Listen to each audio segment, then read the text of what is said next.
Aytaman-ku, biza xohlagan mashinalar endi biza xohlagan narxda deyman-ku. Mana sizlarga Honda Accord'da yaxshisini qidirayotganlar akalar, sizlarga $8200 shu mashinani qo'ndirib qo'yganman. Egalar nomerini yozib qoldiraman. Obязательно like, podpiska bosib qo'yinglar. Arzon yoki qimmatmi? Kommentariyada o'zingizlarning fikringizni yozib qoldiringlar. Honda Accord hamma narsa o'zini narxi bilan 2008-yil 204 ming yurgan mashina holati idealniy.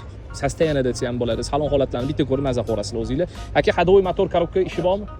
Yo'q, xudo xohlasa. Idealniy sostoянияda. Hop, propan gazlarda bor.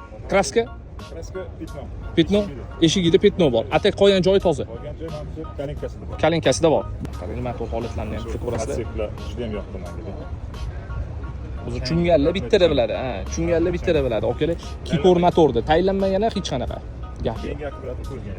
Yangi akkumulyatorlargacha bor ekan. Salon holatini bitta ko'rib maza qilinglar. Ha, yangi chexoli taqib qo'yilgan.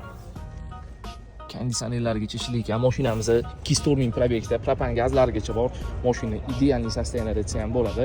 Bu mashinani bilganlar kommentariyada обязательно fikringizni yozib qoldiringlar. Mashinamiz avtomat korobkada bo'ladi. Salon holatlarini qaranglar. Xudo xolisa, ko'rinishidan idealniy turibdi akalar. Bemalol kelasizlar, mashinani yoqsa, bemalol xarid qilib ketsanglar bo'ladi. Accord'ni yaxshi ko'radiganlar bitta like bosib qo'yasizlar, обязательно.